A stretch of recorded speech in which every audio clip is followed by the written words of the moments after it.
Bonjour tout le monde, bienvenue sur ma chaîne d'oracle et de spiritualité.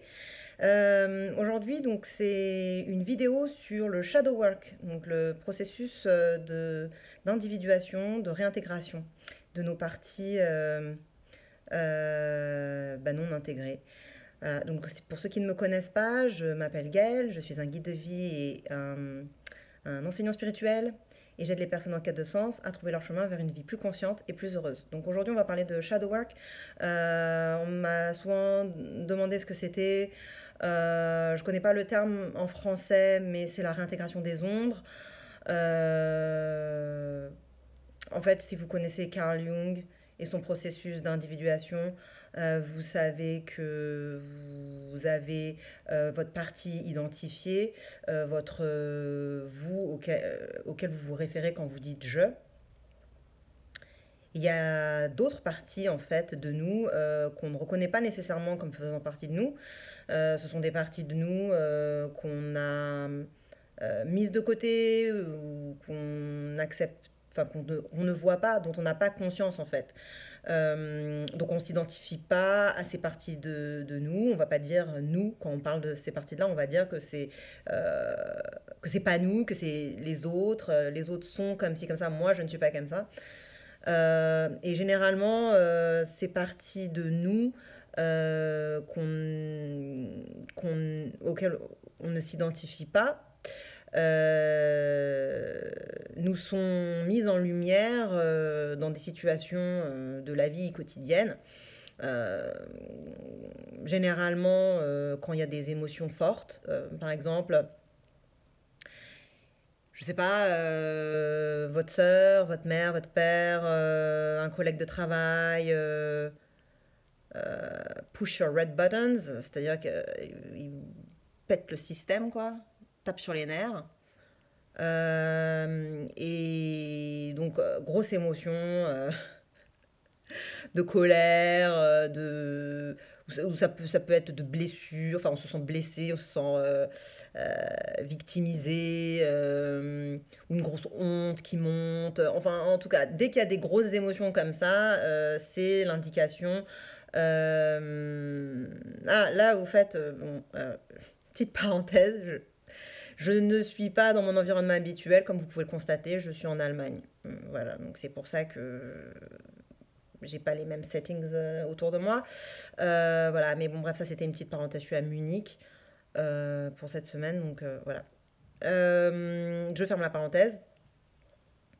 Je sais plus ce que je disais. Oui, grosse émotion. Généralement, quand il y a les grosses émotions comme ça veut dire qu'il faut regarder à l'intérieur de nous. Pourquoi on a cette émotion-là, en fait? Parce que l'émotion, c'est un messager qui est là pour nous dire qu'il y a quelque chose qui va bien ou qui va pas. Donc, tout spécialement quand il y a une grosse émotion, c'est l'indicateur qu'il y a quelque chose à regarder dans la situation actuelle. Et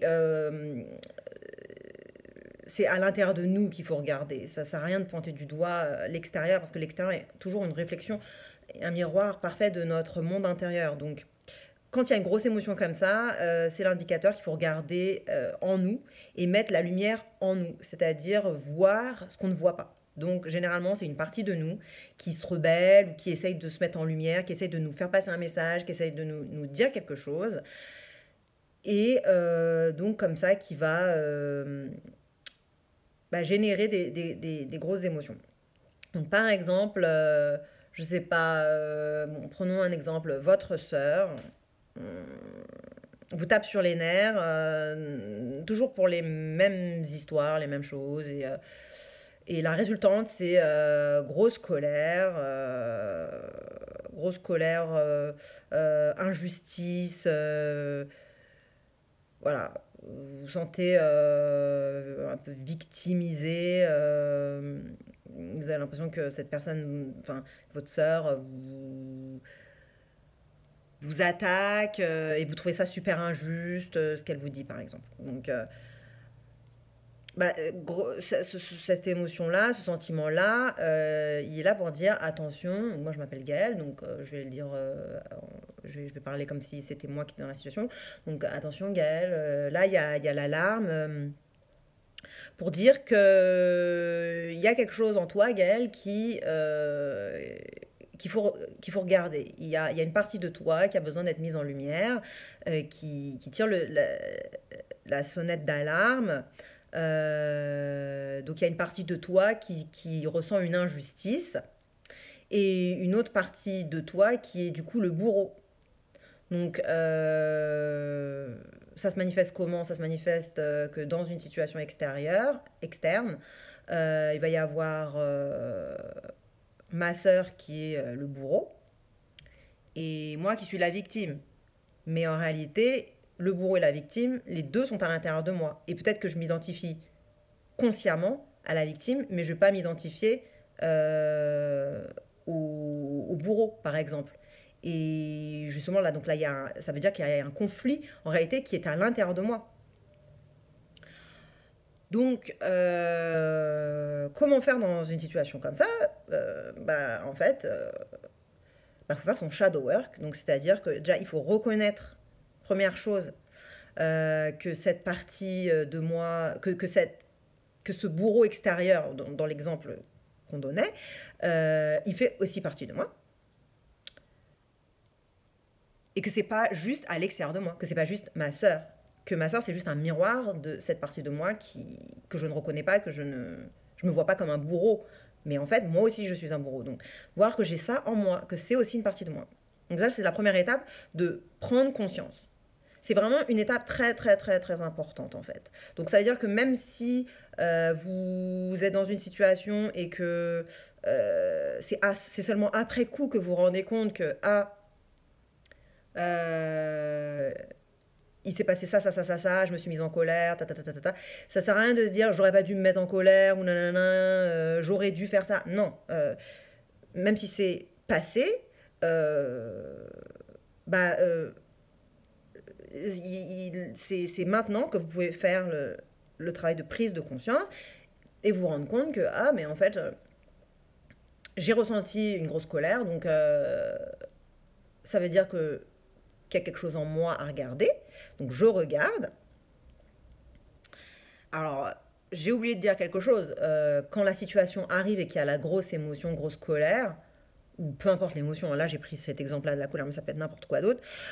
Première chose à faire, c'est pas l'analyse en réalité. La première chose à faire dans une situation comme ça, dans n'importe quelle situation où il y a des émotions fortes, c'est déjà de ressentir. C'est pas de penser, c'est pas d'analyser, c'est pas d'être dans la tête, c'est d'être dans son corps. Donc, faut ressentir, faut pas bloquer l'émotion, faut pas bloquer les sensations physiques, parce que les émotions et les sentiments, ils se manifestent de façon concrète et physique dans le corps. Donc, vous allez ressentir des picotements, vous allez ressentir une pression, une chaleur, enfin voilà, ça se manifeste quelque part, soit au niveau des joues, de la tête, du front, des yeux, de la poitrine, du dos, les cervicales, le ventre, des nœuds dans le ventre. Ça peut être dans les jambes, des tensions dans les jambes, quelque chose qui lance. Ça peut être à plein d'endroits différents. Et puis, au fur et à mesure, vous allez pouvoir, que vous faites ça, vous allez vous rendre compte que vos émotions, elles se manifestent pour vous d'une certaine façon. C'est assez similaire aux autres êtres humains, mais pour vous, très spécifiquement, ça sera d'une certaine façon, à tel endroit exactement, de telle manière, tel cocktail de sensations qui vous est propre. Donc, en gros, vous ressentez ces sensations physiques, corporelles, somatiques, à l'intérieur de vous, à l'intérieur de votre chair, à l'intérieur de votre corps, votre peau aussi, vos organes, vraiment ressentir les sensations physiques de l'émotion, reconnaître l'émotion qui est en jeu. Donc est-ce que c'est de la colère, est-ce que c'est de la tristesse, est-ce que c'est de la peur, est-ce que c'est de la honte, et puis essayer d'aller plonger aussi un peu plus profondément, parce que généralement la colère par exemple, ça couvre des émotions plus profondes. Donc généralement quand on est en colère, c'est qu'il y a une blessure qui est à l'origine de cette colère, parce qu'on se sent blessé, et cette blessure génère aussi d'autres émotions plus profondes comme de la tristesse par exemple. Donc quand vous commencez à ressentir la colère, après ça shift souvent vers, par exemple, vous sentez triste. Faut ressentir tout ça, faut laisser le processus. Donc ça, c'est la première étape, voilà, reconnaître déjà l'émotion qu'on est en train de vivre. et l'accepter, la recevoir, ne pas surtout bloquer les sensations physiques, parce que souvent on a tendance à se fermer, à se bloquer, à se contracter pour pas ressentir en fait. Donc là, c'est le contraire qu'il faut faire. Il faut ressentir tout. Même si ça fait mal, même si c'est voilà, même si ça paraît overwhelming, même si ça paraît submergent, ça va pas vous tuer. Même si vous pouvez avoir l'impression que par exemple la tristesse, ça va vous tuer, ou que la colère, si vous voulez vous laisser aller à la colère, vous allez tuer tout le monde. Non, vous n'allez rien casser, et la tristesse ne va pas vous tuer. Voilà, donc rien de mal va arriver en fait. Donc il faut se laisser aller à ressentir les sensations physiques, reconnaître quelle émotion est en train d'être délivrée. Et là, ensuite, une fois que vous êtes bien resté avec vous-même, que vous êtes bien resté avec vos sensations et vos émotions, et bien là, vous passez dans l'étape analyse, qui est déjà de se dire, ah, j'ai ressenti telle émotion, telle colère, telle tristesse, voilà, j'ai eu telle sensation physique, donc il y a quelque chose en moi qui essaye de me parler.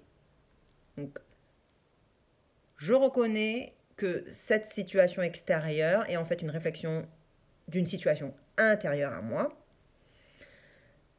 Que si y a un bourreau extérieur, comme dans l'exemple, bah, c'est qu'en fait j'ai un bourreau à l'intérieur de moi qui soit se manifeste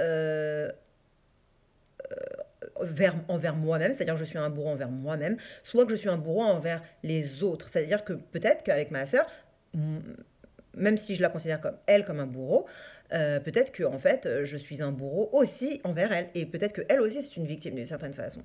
Et que les rôles que j'avais attribués, que c'est moi la victime et elle le bourreau, ben, peut-être que c'est le contraire est aussi valable. Donc ça peut être ça, ça peut être aussi que dans certaines situations de ma vie, pas nécessairement dans la situation avec ma sœur, mais peut-être dans d'autres situations de ma vie, peut-être que je suis un bourreau pour moi-même. Euh, Peut-être qu'il y a plein de choses, plein de situations dans lesquelles, ben, en fait, je suis cruelle envers moi-même, je suis pas sympa, je suis pas gentille, je suis pas bienveillante, etc. Donc après, il faut trouver en quoi c'est vrai. Faut vraiment. C'est un travail difficile, hein. C'est pas quelque chose déjà qu'on a l'habitude de faire. On fait jamais ce genre de choses-là. On pointe toujours le doigt vers l'extérieur. Jamais on regarde à l'intérieur de soi. Et c'est pas un travail qu'on doit faire dans le but de se blâmer, hein. Pas du tout. Mais plutôt de voir la réalité de qui on est de façon plus globale, de façon plus grande, de façon plus complète. Euh, qu'on ne le faisait jusqu'à présent. Parce que généralement, on a une perspective très narrow, très étroite de qui on est, de comment la vie est, qu'est-ce qui est vrai, de qu'est-ce qui est faux.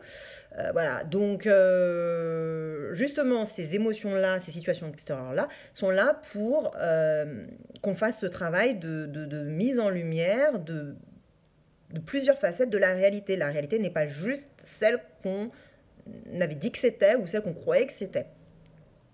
Donc, du coup, il faut avoir quand même beaucoup de bienveillance envers soi-même quand on fait ce travail-là. Il ne s'agit pas de commencer à être un bourreau envers soi-même et tout ça. Même si on reconnaît qu'on est un bourreau, c'est pas, il faut avoir de la compassion pour soi-même. On fait ce qu'on peut, on fait de notre mieux. On a été élevé dans certaines circonstances et donc du coup, voilà, on a essayé de naviguer notre vie avec ce qu'on avait et on a essayé de faire ce qu'on pouvait. Donc ça, c'est la première étape. Donc, enfin, non, la première étape, c'était de ressentir nos sensations physiques et de reconnaître quelles émotions étaient en jeu. Ensuite, deuxième étape, c'est de reconnaître que cette situation extérieure est une réflexion de notre situation intérieure. Et ensuite, donc troisième étape, ouais, je crois que c'est ça, on était là, c'est de voir en quoi. Alors, ouais, étape intermédiaire, on va dire troisième étape, prouver en quoi c'est vrai. Donc trouver des raisons, des preuves, des exemples. Alors voilà, trouver des exemples, ça c'est, je pense, le meilleur mot, le mot juste pour ce que je voulais dire. Donc trouver des exemples en quoi c'est vrai que je suis un bourreau. Avec ma sœur ou envers moi-même, voilà. Voir en quoi, dans ma vie, j'ai des exemples concrets où je suis un bourreau. Et faire ça avec un état d'esprit qui n'est pas dans le but de blâmer ou de chercher la faute ou quoi. C'est juste de mettre en lumière une partie de la réalité qu'on ne voyait pas. Ensuite, donc là, on en est à la quatrième étape donc, qui est d'aimer, d'accepter, de valoriser cela, cette partie de la réalité, cette partie de nous. Donc, dans l'exemple que j'énonçais, je suis un bourreau, ok, donc disons que, par exemple, bon, prenons un exemple comme ça, donc disons que j'étais un bourreau aussi envers ma sœur, c'est-à-dire que moi aussi, en fait, je l'attaque, moi aussi, parce que moi au départ je me sens attaquée, donc j'attaque, donc moi aussi du coup je suis un bourreau, peu importe qui de la poule ou de l'œuf a commencé, mais c'est même pas le sujet c'est que moi aussi j'attaque ma sœur et que je lui dis des choses méchantes et que j'essaye de lui saper l'herbe sous le pied, de lui couper ses arguments, de l'empêcher de parler, de l'empêcher de dire sa vérité, voilà, tout un tas de choses comme ça que je peux faire. Donc c'est un exemple fictif que je suis en train de donner, mais ça peut parler à beaucoup d'entre vous. Et bah donc ensuite, donc l'étape à laquelle j'en étais, c'était de voir en quoi c'est bien. En quoi c'est bien d'être comme ça. Comment je peux aimer cette partie de moi. Comment je peux aimer ce bourreau en moi. Et comment je peux aimer ce bourreau en moi, ça va permettre d'aimer aussi les bourreaux à l'extérieur de moi. C'est ça, aimer inconditionnellement, déjà, c'est ça. Et si on veut la paix dans le monde, la paix autour de nous, la paix à l'extérieur, c'est pas répondre aux attaques par les attaques, c'est pas réagir par le feu, réagir au feu par le feu, c'est pas réagir par la guerre pour avoir la paix. Pour avoir la paix, faut envoyer de la paix, faut être dans une énergie de paix et d'amour. Donc, le bourreau, bah, en gros, il faut l'aimer. Il faut réussir à pouvoir aimer le bourreau, lui donner de l'amour, lui apporter de l'amour. Et comment on fait ça? On ne peut pas se forcer à aimer. On ne peut pas, comme ça, décider, décréter que ah, bah, maintenant, je vais aimer cette personne que je trouve horrible, méchante et tout ça. Non. Pour pouvoir aimer le bourreau, y compris nous-mêmes, si on a bien réussi à voir que nous aussi on était un bourreau, c'est de voir en quoi ça bénéficie d'une certaine façon au monde et à la situation et à moi et à l'autre personne, enfin en quoi ça apporte quelque chose. Donc faut voir le bénéfice en fait. Donc si je suis un bourreau par exemple avec ma sœur, eh ben c'est quoi le bénéfice d'être un bourreau? Bah déjà, on se laisse pas faire. C'est-à-dire que on se laisse pas taper dessus, on se défend. On se défend. Ça peut être, oui, mettre ses boundaries, ses limites, établir des limites personnelles. Voilà, ça peut être quoi d'autre? J'essaie de trouver des bénéfices. Qu'est-ce que ça peut être comme bénéfice d'être un bourreau? Bah déjà, ça peut aussi permettre à l'autre personne de voir ce que ça fait quand elle est un bourreau. Et ben elle, justement, quand elle est notre bourreau, ça nous permet à nous de voir ce que ça fait quand nous, on est un bourreau avec les autres. Donc cet effet miroir, et ben, il a quelque chose de positif puisque il nous permet de voir ce que ça fait quand on est dans l'autre position. Donc moi, d'être un bourreau envers moi ou envers quelqu'un d'autre, donc là, en l'occurrence, ma sœur, et ben ça a comme bénéfice que ça peut lui permettre à elle de voir ce que ça fait. d'être dans une position de victime et que quelqu'un est un bourreau envers elle. Donc voilà, il peut y avoir plein de bénéfices comme ça. Voilà, donc il faut réfléchir.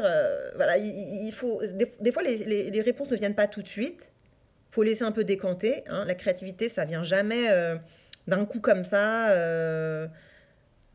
Quand on réfléchit, quand on est dans notre tête en train d'analyser et de réfléchir, il faut un espace vide où il se passe rien, où on est en mode réceptif pour pouvoir recevoir l'inspiration, recevoir la créativité, les idées, etc.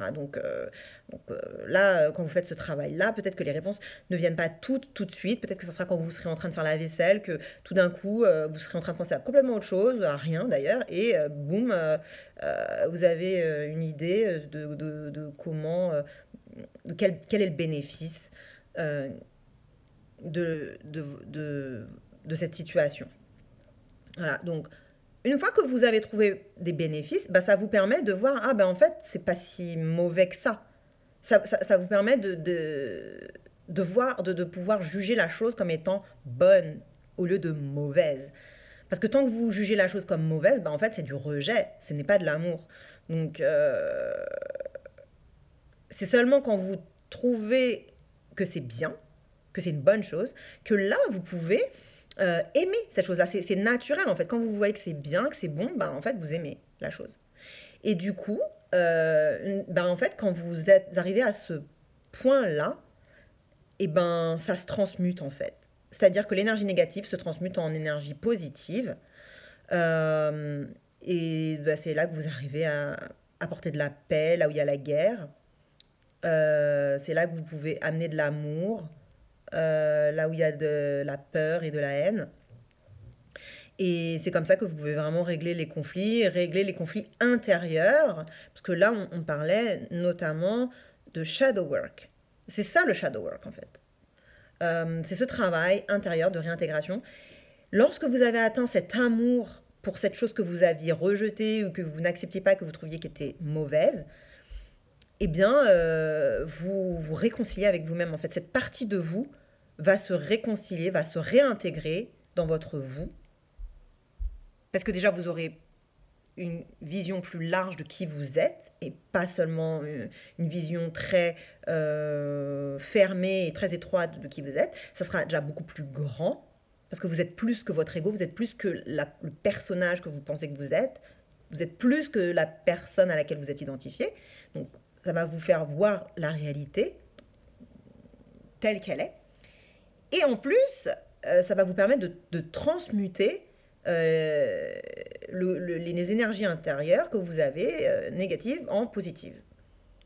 Donc c'est ça l'amour de soi, en fait, et l'amour des autres, l'amour inconditionnel. C'est ça. Aimer toutes les parties de vous, celles que vous considériez comme mauvaises, celles que vous considériez comme bonnes, et y compris les parties bonnes et mauvaises de vous dont vous n'aviez pas conscience.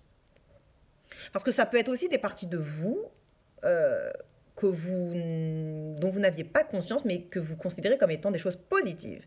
Et dans ce cas-là, ça ne sera pas des émotions négatives comme la colère ou la tristesse qui se manifesteront, ça sera plus de l'admiration. Par exemple, quand vous avez de l'admiration pour quelqu'un, vous dites « Oh, j'aimerais trop être comme cette personne-là, j'en suis fan, elle est merveilleuse. » C'est un peu comme si vous dites bah, « Moi, je ne suis pas comme ça et j'aimerais trop être comme ça. » Mais en fait, quand vous avez une très très forte admiration comme ça pour quelqu'un, en fait, c'est en train de vous dire « Mais en fait, toi aussi, tu es comme ça. C'est pas que cette personne-là qui est comme ça. » Et là aussi, c'est que vous ne voyez pas la totalité de qui vous êtes, et ça demande du shadow work aussi. Donc le shadow work, c'est pas forcément pour les trucs négatifs, ça peut être aussi pour réintégrer des parties positives de vous que vous croyez que vous n'êtes pas, en fait. Voilà.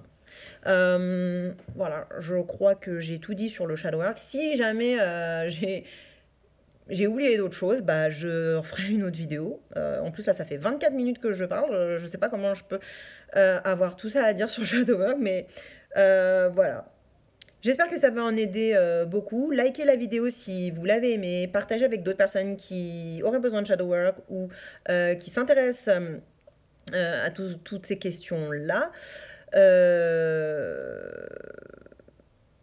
souscrivez, donc abonnez-vous à la vidéo pour suivre l'évolution de vos énergies pour les vidéos d'oracle, parce que je fais des tirages d'oracle, et puis pour voir les prochaines vidéos que je vais faire sur les questions spirituelles, les enseignements spirituels. N'hésitez pas aussi à cliquer sur la cloche pour recevoir les notifications. Et puis, je vous dis à très bientôt dans une de mes prochaines vidéos, ou alors tout de suite si vous voulez regarder une de mes vidéos de tirage d'oracle. Voilà, il y a des insights que vous pouvez grabber dedans. Voilà, et je vous dis à très bientôt ou à tout de suite. Salut, ciao!